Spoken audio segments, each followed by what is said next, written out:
Emma's eyes burned as she clicked through the final draft, slide 128 of 129. Her fingers trembled not from fatigue, but from the coffee-fueled adrenaline cocktail that had replaced her bloodstream somewhere around 3:40 a.m. She hadn't stood up in 8 hours. Her shoes were off, her hair was matted into a bun that had collapsed on itself, and her desk looked like the aftermath of a corporate apocalypse. Sticky notes clinging to half-drunk Diet Cokes, power bars in various states of decay, and a wrinkled post-it that just read, "Don't let him steal it this time." Because she knew David. David with the perfect teeth and the talent for making everyone feel like they owed him lunch. David who hadn't attended a single project sync in 6 months, but somehow always popped in to charm the VP during milestone reviews. David who once called her a wizard with spreadsheets like he was complimenting a barista's latte art. David who made a joke last week, if you could call it a joke, about how his job was to make her work shine. The kind of joke that comes with a pat on the back and a whiff of chloroform. Slide 129. The final thank you screen. Emma hovered her mouse over the closing logo and allowed herself a breath. She had done it. The Odyssey project, her 12-month labor of obsessive perfectionism, was ready. A clean, multi-million-dollar solution that could win the company their biggest client in a decade. It was her baby, her magnum opus. Her all-nighters and canceled dates and skipped birthdays distilled into one bulletproof deck of slides. She sat back, the hum of the monitor bathing her in a pale glow, and whispered, "Please, just let me have this one." And hey, speaking of having things, I don't mean to kill the vibe, but 97% of y'all who are watching this story right now aren't subscribed. Yeah, I checked. If you want to help me hit my first 10,000 subscribers like ever, now's your moment. Click the thing. It helps more than you think. All right, back to the heartbreak. Her inbox pinged. Calendar notification. Presentation file due on shared drive by 7 a.m. She checked the clock, 6:04. She saved the file under the folder clearly labeled Odyssey Final, used this one Real PPTX and uploaded it. Then she saved it again. Then again, then again. Paranoia was part of her process. She checked the metadata, created by Emma Jenkins, modified by Emma Jenkins. She even left a tiny smiley face in the notes section of slide 64, just for herself. Her signature. A little FU to the future in case things went sideways. She stood up, legs numb, spine cracking like bubble wrap, and stretched toward the ceiling. A groan slipped out of her mouth like something feral. She hadn't eaten anything with a vitamin in days. Her Fitbit was probably planning an intervention. Behind her, the office was quiet. Too quiet. Even the janitor had pieced out around 4. The floor-ceiling windows reflected her hollow-eyed ghost back at her, blazer wrinkled, mascara hanging on for dear life. But she looked proud. There was fire behind those bags under her eyes. And then, the smell, David's cologne. That smarmy, citrusy, I'm a CEO-in-waiting stink that drifted in before he did. Her stomach clenched as she heard the elevator ding. He always came in late and left early, but when there was glory to sniff out, he floated in like a shark sniffing corporate blood. "Emma," he grinned, walking in like a man who'd already won.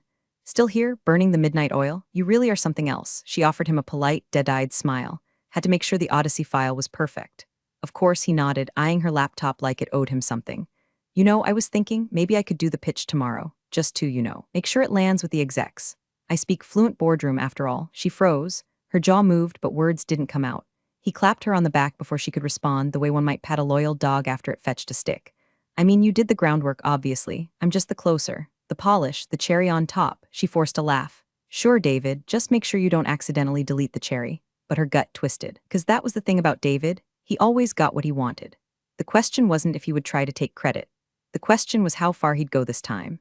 The sun hadn't even fully clawed its way over the horizon when Emma strode into the office like a woman on the cusp of triumph. She had a small, smug smile tucked in her cheek, the kind you wear when you've already imagined how the next 12 hours will unfold. Applause, handshakes, that holy grail word promotion, maybe even a catered lunch with real silverware. She even wore mascara that morning, which for Emma was basically red carpet levels of optimism. Her first instinct was to double-check the presentation file, because no matter how bulletproof your work is, when the stakes are high enough, paranoia becomes your spirit animal. She clicked through to the shared drive where she'd uploaded Odyssey Final, used this one Real PPTX, but the name had changed. Now it read Odyssey Presentation DJM PPTX. DJM, David James Miller. Her stomach went cold before her brain caught up. Hands already clammy, she opened the file, slide by slide, identical. Every chart, every transition, every meticulously curated talking point, the same, until she checked the file details. Created by David Miller. Last modified by David Miller. Her vision tunneled. It was like watching a home video of your wedding night and realizing someone had deep-faked your face out of it. She yanked out her chair and sat down hard. A muscle in her jaw ticked as she tabbed through the slides again, hoping, praying, there was at least some bastardized right she could use to call him out. But no, He hadn't changed a word. He didn't even bother to ruin it. He just put his greasy little watermark on her Mona Lisa and called it a day. Slack ping popped up on her screen. David Miller, can you pop by my office when you get a sec? Want to align before the big show? The smiley face made her want to scream. She didn't knock, just walked into his glass-walled lair, where David was already half reclined in his overpriced ergonomic throne, sipping oat milk cappuccino from a mug that said boss mode activated. The man wore smug like cologne, an actual cologne like an airstrike. Emma, he said, spreading his arms like she was returning from war. Wow, looks like we both pulled all-nighters. Great minds, huh? Her mouth was dry. I noticed the file changed. Yeah, I figured I'd give it a little executive polish, he said, breezy as ever. No offense, your version was tight, but you know how these boardroom folks are. They respond to confidence. Swagger, the human touch. You changed the metadata. He blinked. The what now? She held his gaze, voice flat. File says you created it and that you modified it, and I'm locked out. He smiled like she'd just said something adorable. That's just how the system logs edits, no? I mean, once I opened it on my end. Maybe it just overwrote it, you know how IT is. Anyway, don't worry, I'll give you a shout-out. Big props to my Rockstar project lead, yeah? You'll love it. Her hands curled into fists at her sides. She was quiet too long, and David, ever the opportunist, interpreted silence as surrender. I'm telling you, he went on, tapping the file on his laptop. You'll thank me after this. I mean, let's be honest, who do you think they want to hear from? Me or the woman who once ran a 3-minute queue in on latency metrics? He laughed like it was a joke. It wasn't. It was a knife wrapped in charm. And just like that, the future she had built, slide by slide, stat by stat, was hijacked. He'd boarded her ship, waved her flag, and thrown her overboard in the night. The Odyssey project wasn't hers anymore. It was his, on paper, on screen, in that executive boardroom where futures were minted and forgotten. Emma didn't cry, she didn't even flinch, but something in her face shifted, some delicate, exhausted thing snapped and fused into something harder. Her silence wasn't surrender, it was strategy forming. The human body's got limits. It'll take the caffeine abuse, sleep deprivation, the emotional whiplash, but there's a moment where the soul just sits down. Emma hit that point in the stairwell, slumped against cold concrete 3 flights below the executive suite. Her hands were still shaking from rage or adrenaline or maybe both. She stared at the carpeted steps like they held the answers. Her work, her name, her life was about to be paraded around by a man who once asked if RAM was still a thing. She wanted to scream. She wanted to throw his stupid cappuccino mug at the moon. Instead, she sat, quiet, boiling. And then slowly the steam cleared and something slick and dark and brilliant took its place. Emma's brain has always been good at remembering the weird stuff. Not birthdays, not whether she locked her front door, but things like shortcut codes in Legacy, Excel, or obscure PowerPoint training modules from the days of mandatory seminars. She'd been half asleep in that session back in 2019, doodling spirals on the handout while the instructor babbled about interactive presentation triggers. But one phrase had burrowed into her skull: custom slide reveal, activated only through specific remote commands, like a key sequence. Left, up, enter. That kind of thing. She sat up. Her eyes went wide. Her hand flew to her laptop. Screw his executive polish. If David wanted to steal the crown, fine, let him wear it, because now Emma was going to make sure it exploded on his damn head. She raced back to her desk like a woman possessed, opened her original file, the real one, and duplicated it. She didn't need the whole thing. She just needed one slide, one bullet fired in silence, one reveal that would hit harder than a lawsuit wrapped in a resignation letter. Slide 130. She pasted in the original file metadata screen. Her name, her timestamps, clear as day. Next, she dropped in a tiny audio clip just 6 seconds long from a recorded Zoom call 6 weeks ago. She'd saved it by accident while transcribing notes. David's voice chuckling. Emma's great with all that technical mumbo-jumbo. I don't even try to follow it. Perfect. Lazy, dismissive, condescending. She layered in the text, white letters, black background, no transition fluff, authored by Emma Jenkins. Stolen by David Miller. She sat back, heart jackhammering in her chest. It was raw, cold, it would do. But now came the real trick, how to hide it in his version. Because David was lazy, but he wasn't stupid. If she slipped it in like a regular slide, he might notice. Delete it, game over. So she opened the master slide layout, the skeleton of the entire deck. The thing that people like David never touched because they didn't even know it existed. And in that hidden architecture, she embedded a single hyperlink behind a blank shape in the corner, tied it to her Trojan slide. Then she wrote the trigger. Remote click back, only after the final slide. That was the sequence. That was the key. 2 careless taps from David, who was guaranteed to fumble during his humblebrag Q&A. He'd do it. He always overperformed when people clapped. She tested it 10 times. It was invisible, untouchable, until you clicked just right. She uploaded it to the company drive, giving it the same file name as his, Odyssey Presentation DJMPPTX, overriding his version silently while he was at lunch, probably seducing a Cobb salad into funding his startup. Then she sat still, just for a moment, breathing through her nose, pulse in her neck like a war drum. She had just become a weapon. A soft ding from Slack pulled her out of the moment. David Miller, hey rockstar. Don't forget to bring your laptop to the presentation. Just in case, you never know, right? She stared at the message, smiled, and whispered, oh David, you really have no idea. The boardroom was a cathedral of sterile opulence, chrome fixtures, soft leather chairs arranged like judgment thrones, a 40-foot screen at the front of the room, glowing with the company logo like a prophet's curtain.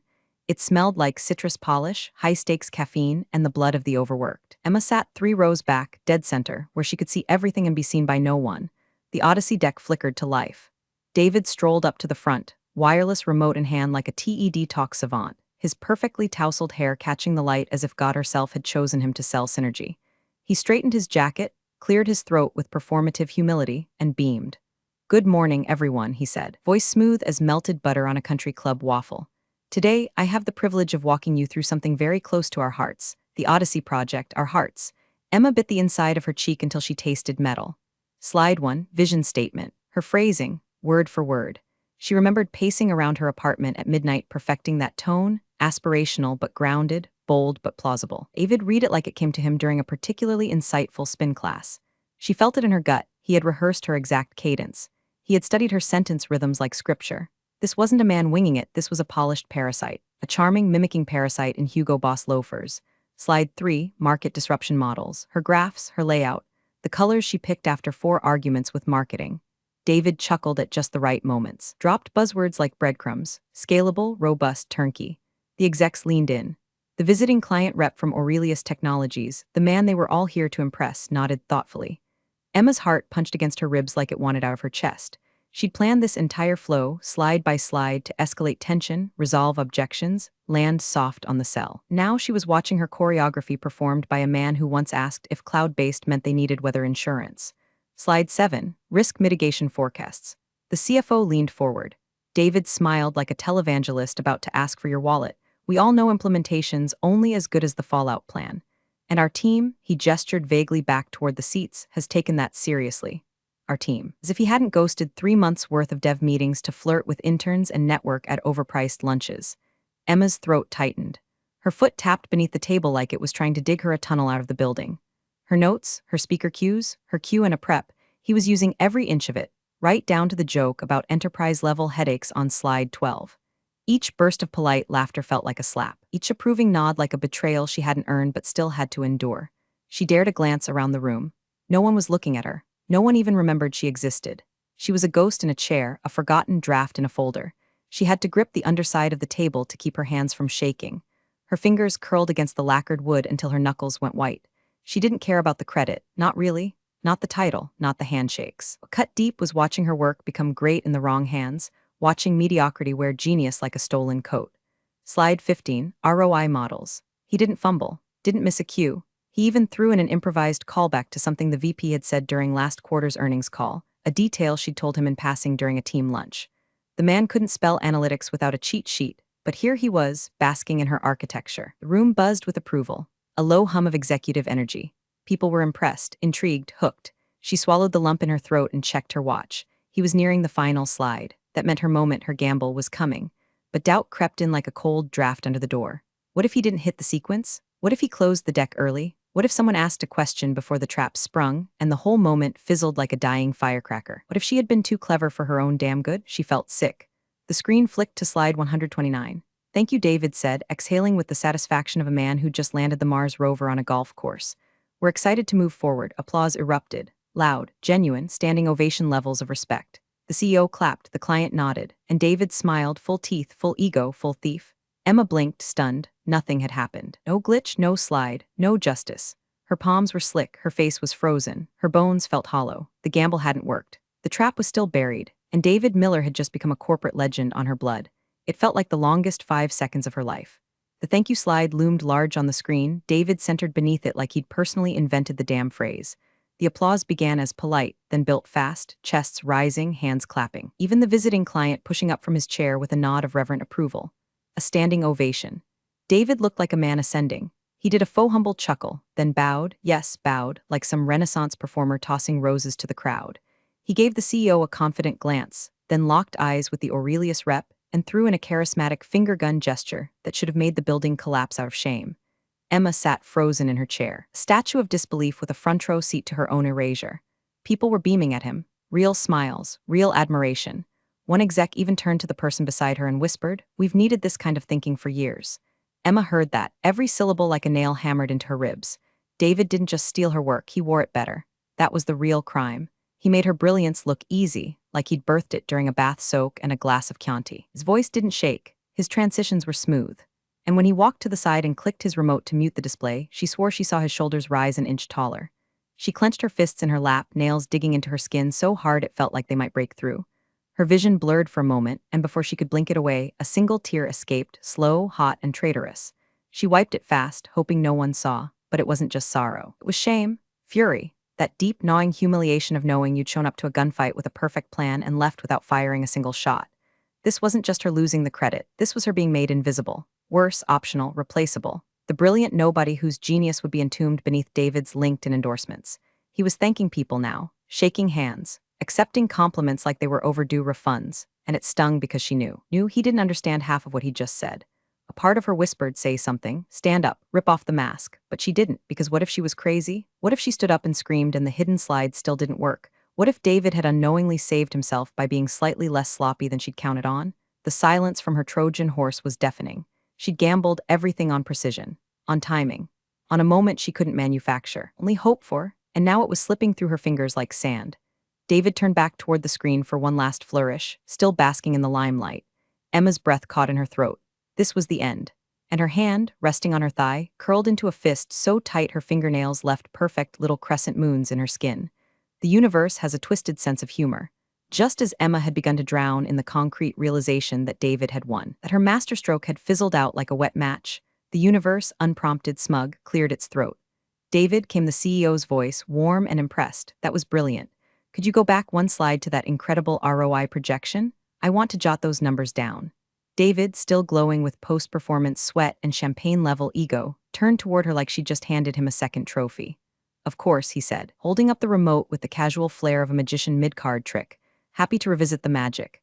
Emma's heart jolted, one click. The screen jumped backward, landing neatly on the thank you slide, the one he had just left, the one she hadn't tampered with. David furrowed his brow slightly, probably annoyed the tech didn't read his mind, and clicked again. Back. Emma stopped breathing, because that was the sequence. The screen flickered, just a blink, kind of glitch you'd ignore unless you designed it. David cocked his head, then it happened. The slide didn't show the ROI graph, instead it bled to black. Then white text bloomed across the screen like a slap across the room, authored by Emma Jenkins, stolen by David Miller. The words hung there for a heartbeat. And then her voice, soft, recorded, undeniable, played through the speakers. "Emma's great with all that technical mumbo-jumbo. I don't even try to follow it." David froze, he didn't move, didn't blink. The room followed his lead, laughter stuttered into silence. You could practically hear the molecules of confusion assembling themselves midair. Another beat. Emma sat up straighter, spine a steel rod. The audio clip echoed again, louder this time as David instinctively jabbed at the remote like a toddler mashing elevator buttons, trying to jump out of the moment, but instead triggering a full replay of the clip. "Emma's great with all that technical mumbo-jumbo. I don't even try to follow it." The air in the room thinned. David's face drained of color. His lips parted slightly as if searching for the shape of a sentence, but none came. A ripple moved through the room. The visiting client leaned forward. The CEO's smile flattened into a hard, puzzled line. Someone near the front whispered, "Did he just admit?" David tried again, thumbing the remote like maybe, just maybe, could undo reality, but the screen wasn't done. Emma's original file metadata appeared now, created by Emma Jenkins, modified by Emma Jenkins, date-stamped, time-stamped, undeniable, no graphics, no transitions, no bells or whistles, just facts. Naked, cold, blinding. Emma stared, still silent, every nerve in her body humming. Her heart wasn't beating anymore. It was drumming, a slow, deep war rhythm. It had worked. After everything, the all-nighter. Stairwell despair, the second guessing, the stolen applause, her trap had worked. She watched as the room turned, one by one, like a chorus of spotlights swiveling to a single point of shame, and David Miller stood frozen at the altar of his own undoing. At first, no one moved. The screen stayed frozen, Emma's metadata glaring like a police spotlight. The line about technical mumbo-jumbo still echoed faintly in the corners of the room like a ghost refusing to leave. David's arm hovered midair, still pointing the remote at the projector, like if he just held the posture long enough, time might rewind. Like maybe this was just a rogue buffer issue, and any second now his beloved ROI chart would return to save him. But it didn't. And the silence that followed wasn't neutral, it was sharp, surgical, the kind that dissects people without laying a finger on them. The CEO leaned forward in her chair, not hurried, not shocked, just slow and precise like a cat tilting its head before the pounce. David, she said, voice dry as dust, what exactly are we looking at? Her tone held no rage, no panic. Just that deadly, clipped calm that corporate predators use right before they drag someone into a conference room and end their career with a four-word sentence and a manila envelope. David opened his mouth, and nothing came out. His brain stuttered, clearly searching for a lie that might pass the sniff test. I don't know, he managed, voice cracking slightly. I didn't, someone must have. Emma stood, slowly, deliberately, and every chair turned to her like the air itself was shifting weight. She didn't smile, didn't blink, just picked up her laptop bag from under her seat and walked, calm as a surgeon, to the front of the room. David turned, eyes wide, jaw half-hinged, like he couldn't quite believe she was real. Like maybe she was the hallucination and this whole moment a glitch in the matrix designed to punish hubris. Emma didn't look at him. She walked past him like he was scenery, like he was the printer that never worked, irrelevant and humming uselessly in the background. She reached the table, unplugged the HDMI from the company laptop, and inserted her own cord. The screen went black. Then, her desktop. Folders organized. Clean, no fluff, no games. She opened the original Odyssey file, her version. It bloomed open in front of everyone, slide deck perfectly intact, complete with speaker notes, data logs, version history. She clicked to file info. And there it was again, created by Emma Jenkins, last modified by Emma Jenkins, created 8 months ago, modified 2 days ago. The timestamps aligned with everything David had just claimed as his own. And she opened the audio recorder folder, highlighted the date, played the full clip, this time with the context David didn't know existed. Yeah, I mean, look, I let Emma handle all that tech crap. I don't pretend to get it. Long as she keeps the wheels on, I just make sure the suits are happy. She let that hang. Then finally turned toward the room. I believe the work, she said softly, should speak for itself. No drama, no rage, just the truth, delivered like a scalpel. No one clapped, no one moved, because they were all watching a man slowly realize that his parachute was just a folded napkin with his name on it. And behind him, the screen still glowed with the words, "Stolen by David Miller." The room was a vacuum, no breath, no movement, just the ambient hum of recessed lighting and the looping clip of David's voice throwing himself under a bus he didn't know was coming. Yeah, I mean, look, I let Emma handle all that tech crap. The audio stuttered as David, in full meltdown mode, jabbed the remote like it might bite him. His hand trembled so violently he clicked the same button 3 times, fast enough to replay the clip again. Tech crap. I don't pretend to get it, it echoed louder now, bouncing off the conference room glass like it was being announced by God. He finally managed to switch the input, killing the projector feed mercifully, leaving the screen black, but it was too late. The silence wasn't silence anymore, it was judgment, a slow, spreading infection of side-eyes and realization. David looked around, wild-eyed. His face had gone from boardroom tan to blotchy pink, then straight into corpse-level gray. He opened his mouth again, but only half syllables came out. No one helped him, not a single person. Not even Taylor from marketing, once laughed at every one of his jokes like they were married. And then, like a synchronized swim of accusation, every head in the room turned to Emma. She stood near the back now, having returned to her original seat like nothing had happened. Her hands were clasped calmly in front of her, her chin up, her expression unreadable, not smug, not triumphant, just still. That silence cracked something in David. He pivoted toward her, voice half breathless, half desperate. Emma. What the hell was that? She didn't answer, didn't flinch, didn't give him the dignity of a reaction, because the room had already answered for her. The CEO leaned forward again, her fingers laced beneath her chin. You claimed this work was yours, she said, tone devoid of warmth. You stated on record you created it. David stammered. I polished it. I took her framework and I assumed. Assumed what exactly? The Aurelius rep asked, voice low and flat, that she wouldn't mind if you replaced her name with yours? More silence, thicker this time, charged. David shifted his weight like the floor might open up and swallow him whole. Sweat bloomed on his shirt collar. The buttons on his cuff looked suddenly too tight, like they were judging him too, and Emma just stood there, not basking, not gloating, letting the moment devour him without lifting a finger. That was the part that rattled them the most. Not just that David had lied, but that she had built a minefield in silence and let him dance into it on his own. It wasn't an accident, it was premeditated, and nobody knew what to do with that. The CEO's voice landed like a gavel. David, what is the meaning of this? No raised tone, no fury, just surgical coldness, the kind of voice that knew how to fire people without blinking. David opened his mouth, but words failed him.